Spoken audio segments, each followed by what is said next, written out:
questa è Foggia che festeggia una Serie B attesa da 19 anni e Serie B grazie alla squadra di Stroppa, una vittoria importante di questo campionato per una piazza che voleva questa vittoria da tanti anni.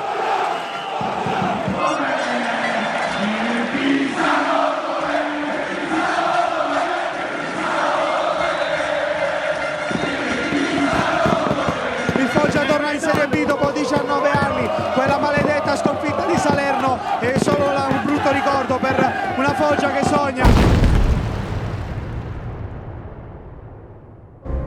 È l'1:13 di notte del 22 novembre 2012. Sono a letto già da un paio d'ore. Ormai il mio sonno è profondo. Un boato assordante rompe violentemente il silenzio della notte. Mi sveglio di soprassalto e nella più confusa dormiveglia la mia mente mi riporta indietro nel tempo, a quando ero un bambino, ed esplose a poco più di 1 metro da me un petardo. Quel tipo di petardi li chiamano le bombe di Maradona. Il rumore che fanno è indescrivibile. Man mano che mi sveglio e la mia mente torna lucida, mi rendo conto che il forte rumore che ho sentito poco prima è ben diverso da quello dei petardi. Era più lontano da me, ma il rumore era molto più forte. Subito dopo sento le sirene della polizia che si avvicinano. Sono sempre più consapevole che la situazione non coincide con una bravata di qualche ragazzino.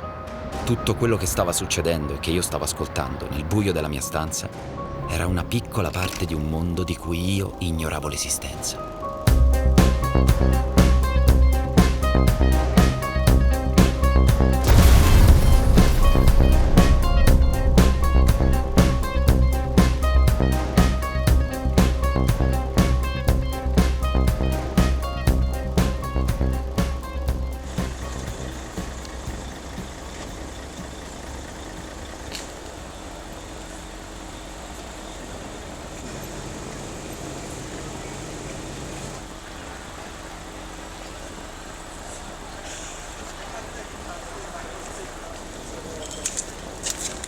Un episodio che mi è capitato quando avevo 11 o 12 anni, cioè praticamente ero bambino.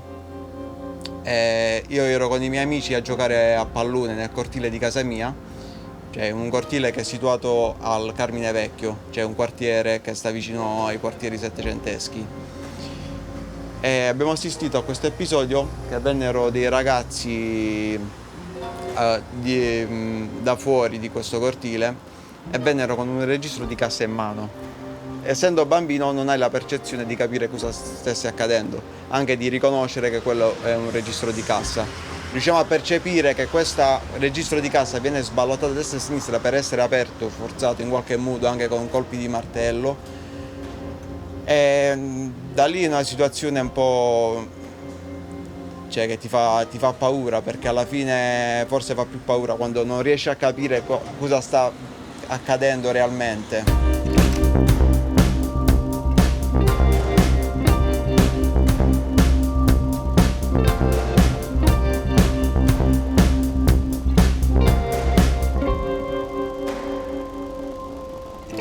Sarà stato circa 1 anno e mezzo fa, tornai a Foggia studiando fuori all'università per festeggiare il compleanno di un mio amico. Decidemmo di festeggiare con una classica serata in discoteca, diciamo nella discoteca più famosa di Foggia, in cui comunque trovi ragazzi di qualsiasi tipo di età. La serata procedeva in modo tranquillo, al solito, si ballava, finché decidemmo di uscire a fumarci una sigaretta per prendere, diciamo, una pausa dalla confusione della discoteca.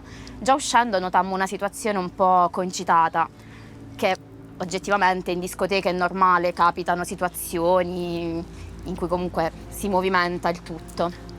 Uscendo ci fermammo vicino all'ingresso, più o meno, e lì iniziamo a notare una situazione più pesante, più movimentata, più del solito, finché non sentimmo uno sparo, che in discoteca, in una serata tranquilla, un attimino ti spaventa e ci portò ad allontanarci, diciamo, dall'ingresso, indietreggiare un po', e iniziammo a notare ancora più movimento e notammo che questo sparo proveniva da un bodyguard, il quale aveva sparato a un ragazzino di 18 anni e non solo gli aveva sparato, non si era fermato a questo, ma bensì dopo avergli sparato, quindi con il ragazzino oggettivamente inerme, non in grado di reagire, si accanì picchiandolo. Un arsenale di armi e munizioni è stato scoperto e sequestrato dalla polizia in casa di un amico di Aleandro Fiore, il buttafuori della discoteca Domus di Foggia, arrestato per il tentato omicidio del 18enne di Lucera, picchiato e ferito con un colpo di pistola la notte del 21 ottobre scorso nelle vicinanze del locale. In discoteca una situazione di tranquillità, di festa, di divertimento, sai che comunque possono capitare, tra virgolette, risse minori tra i ragazzi, vuoi o non vuoi capitano, però non ti aspetteresti mai che il bodyguard, chi dovrebbe mantenere la sicurezza all'interno del locale, chi dovrebbe controllare che il tutto proceda per il meglio, evitando situazioni di pericolo, in realtà è la persona stessa che crea il pericolo. Quando cresci in una città come Foggia, accetti in modo inconscio delle condizioni che ti vengono imposte. Stai attento ai posti che frequenti, ai quartieri che attraversi e ad accettare l'ansia e la preoccupazione dei genitori, che chiedono costantemente con chi sei, se va tutto bene e dove ti trovi. Sai che sei sul tuo posto di lavoro. Devi avere 1000 occhi e devi accettare la paura che una normalissima giornata possa trasformarsi in un incubo.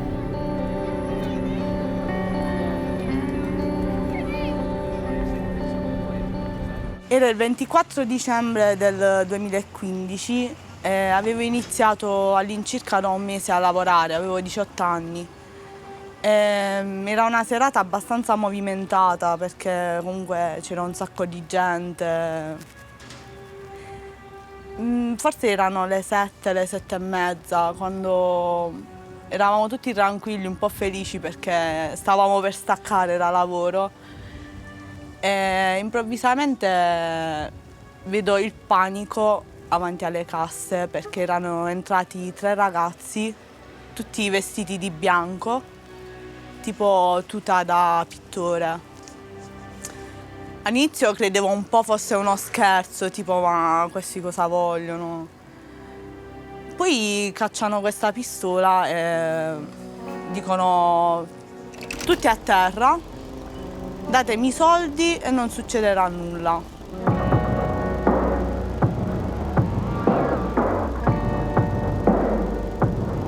Questo mi guarda, lui tutto spavaldo e fa: chi apri la cassa? Io ero rimasta immobile perché non ci volevo neanche credere che stesse succedendo. E questo mi punta la pistola e mi dice: ti ho detto apri la cassa. Io apro questa cassa, lui mi guarda e fa: a posto, mo te ne puoi andare. Cioè, nel frattempo avevo il mio collega di fronte con la pistola puntata in testa. Cioè, lui era anche abbastanza spaventato, tant'è che nel panico gli ha messo proprio tutto il cassettino dentro alla busta, il rapinatore si stava anche incavolando. Il tempo di prendere tutti i soldi, che questi tre rapinatori si girano e se ne vanno.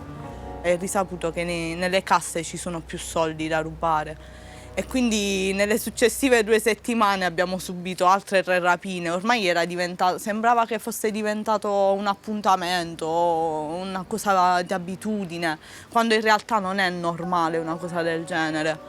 Cioè, stare là con la paura che ti stai là a guardare intorno perché non sai se tra un minuto o l'altro può venire qualcuno a farti una rapina. Per noi era diventato normale, ma in realtà non lo è.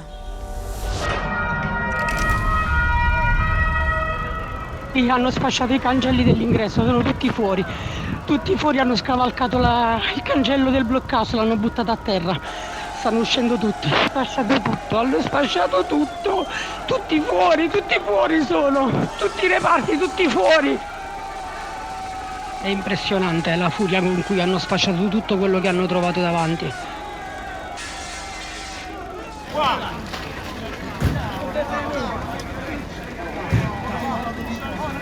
Mi ha appena chiamato mio marito dall'officina che sono scappati un sacco di carcerati.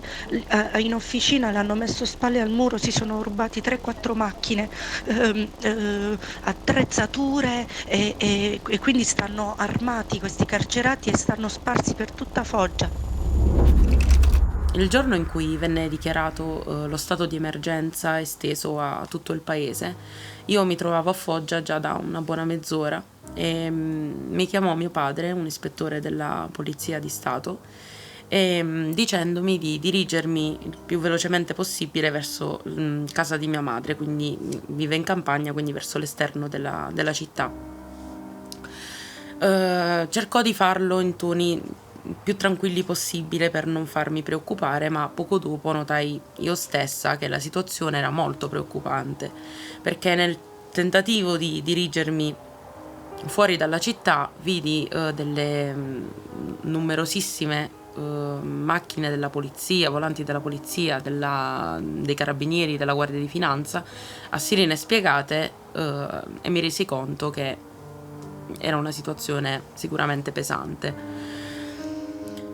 In quel momento mi sentii molto preoccupata sia per lui, perché in quel momento era in servizio e mi rendevo conto che il pericolo era reale. Iniziarono ad arrivare anche varie informazioni da più canali, come messaggi audio, telegiornali.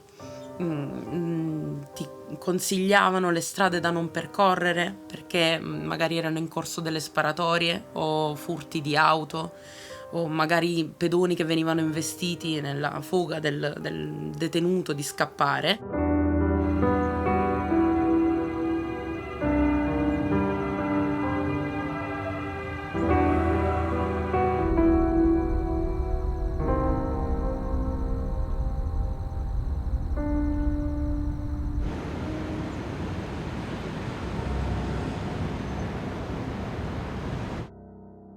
Mio padre poi è fornitore in un altro quartiere molto nominato e forse anche peggio, allora peggio anche di quello dove vivo io. E praticamente hai capito che stando fermo a un semaforo di un incrocio, vediamo dal lato opposto della strada due ragazzi con uno scuderone, loro comunque con i caschi, senza targa, tirare fuori un mitra e fare fuoco a una macchina lì parcheggiata. Io mi ricordo che mio padre tipo mi urlò contro di chiudere gli occhi per paura che mi impressionavo oppure di aver visto un qualcosa. Cioè, anche il fatto che non avevamo capito bene cosa fosse successo, cioè nel senso sì, avevamo sentito gli spari, però non sapevamo se era effettivamente contro la macchina oppure dietro la macchina ci fosse una persona.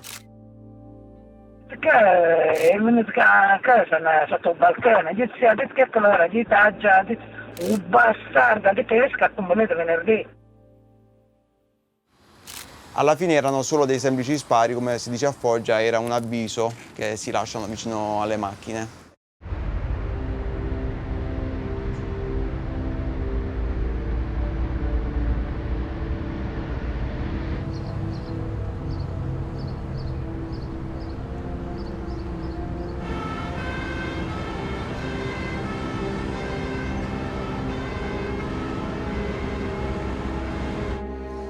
Avevo 15 anni, 14-15 anni, vabbè, quell'età a Foggia non è che puoi fare molto, quindi era lì il periodo in cui si usciva con gli amici al liceo e giravamo per il corso pedonale, era la parte in cui iniziavamo il nostro sabato sera. Quando nasci a Foggia sai che ci sono delle zone che devi evitare, altre zone in cui ti senti più sicuro, quella era una di quelle. Quella sera, ricordo, c'era molta gente, poteva essere il periodo sotto Natale, ed eravamo all'altezza, diciamo, all'inizio del corso pedonale e all'improvviso sento che c'è qualcosa che non va, sento che la gente comincia a dimenarsi, a muoversi, e finché mi accorgo che c'era un po' di movimento davanti a un negozio e vedo degli uomini praticamente mascherati che cominciavano con delle mitragliatrici a sparare a terra. All'inizio l'avevo riconosciuto come se fossero dei botti di Natale. Poi all'improvviso vedo una massa di gente, e ho i brividi quando lo racconto, che si muove verso, diciamo, nel lato opposto dove stava succedendo tutto questo. A quel punto stavo realizzando che c'era qualcosa che non andava, che c'era una rapina in atto, una rapina un po' cinematografica, e comincio anch'io a correre. Tutto quello che mi ricordo è che nel giro di pochi secondi mi ero ritrovato praticamente a 500 metri più avanti e neanche io so come. È stata una serata abbastanza scioccante perché ti senti al sicuro, poi all'improvviso sai che poteva bastare qualsiasi cosa, 2 centimetri più avanti e potevi veramente rischiare la vita a 15 anni.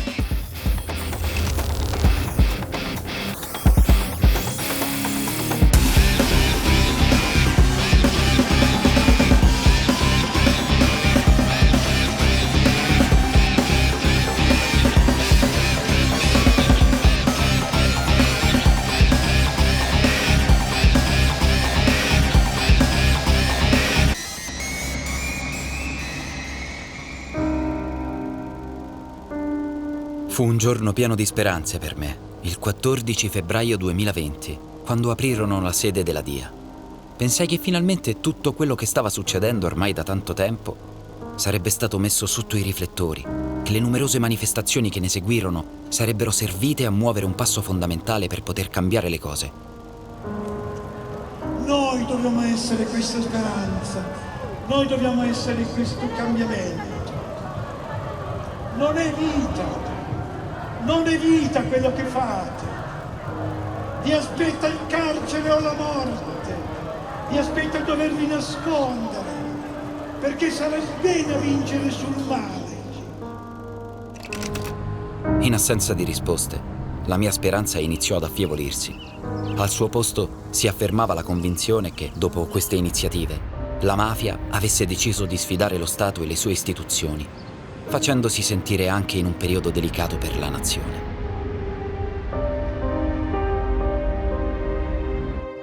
Mi pare fosse o il 1° o il 2 di aprile.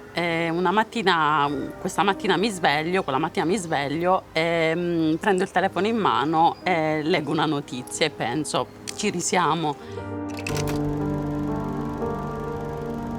Una bomba è stata fatta esplodere intorno alle 15 davanti alla residenza per anziani, attualmente chiusa, Il Sorriso di Stefano, che ha già subito un attentato dinamitardo nello scorso gennaio.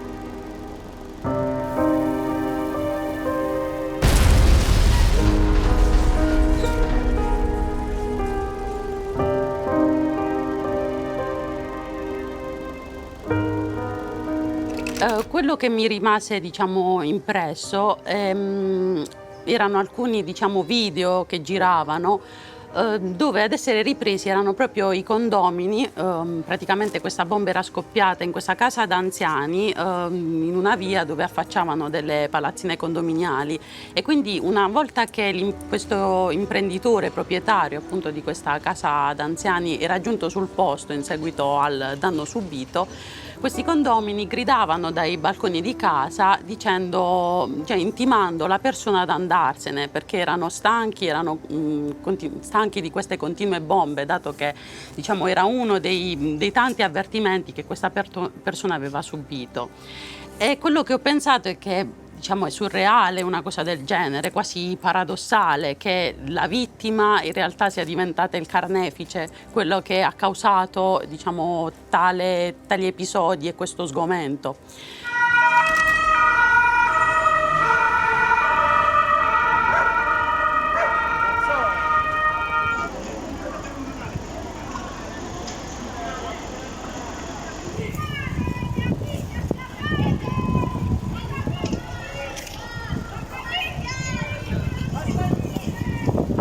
Compare un'altra figura, un ragazzo, da un balcone di fronte gridando basta, non è possibile che questa sia la situazione, non è giusto che vincano sempre loro. Stiamo parlando di una struttura che gestisce la fragilità di esseri umani, di persone. Se chiudessimo questa struttura in queste circostanze, proprio avremmo fallito tutti, ecco.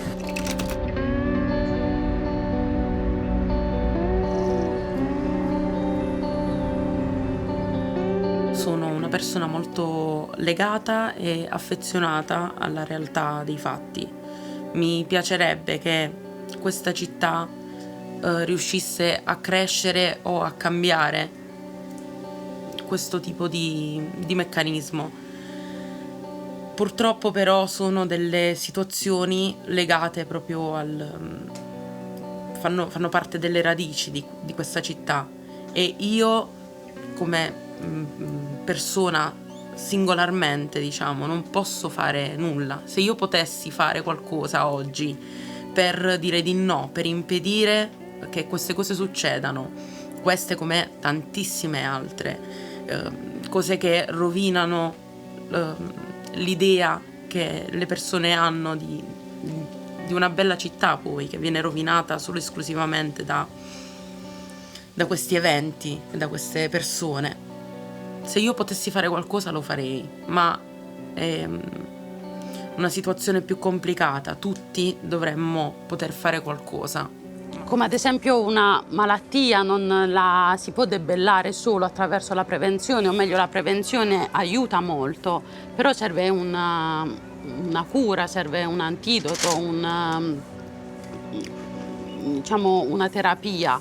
E infatti il male che affligge Foggia, ma Foggia così come altre città, perché secondo me questo tipo di male è insinuato ovunque, è quasi però permeato in Foggia, è quasi, diciamo, brutto sì, ma identitario della mia città. E quindi penso che per poterlo debellare alle radici sia necessaria una rieducazione dell'intera cittadinanza, un rieducare al senso civico, diciamo, al rispetto dell'altro, alla sensibilità verso l'altro. È facile pensare e dire di no alla mafia quando non sei abituato a viverci, a cosa magari sono anche capaci di farti. Il fatto di subire minacce, vivere in quella situazione, non sai neanche più, in quel momento secondo me non sai neanche cosa rispondere realmente, cosa il tuo istinto, cosa ti porta anche a fare.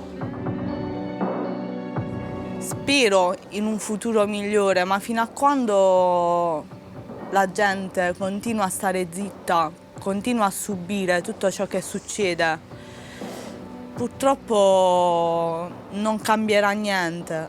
Spero che un giorno qualcuno abbia il coraggio di fare qualcosa e di migliorare le cose, perché sicuramente non si può continuare così.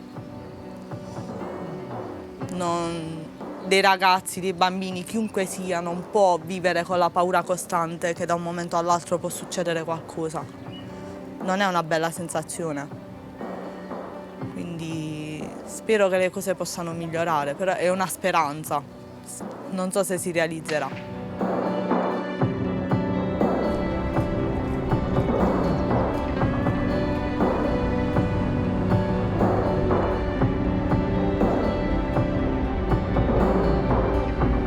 Io punto tanto su Foggia, cioè il mio cuore è qua, vorrei restare e fare qualcosa, però sempre se le cose migliorano, perché altrimenti non ci punto più.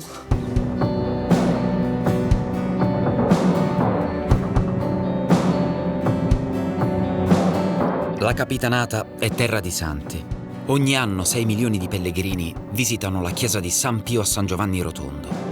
È lo stesso numero di fedeli che si recano a Gerusalemme. La Capitanata è terra di sangue.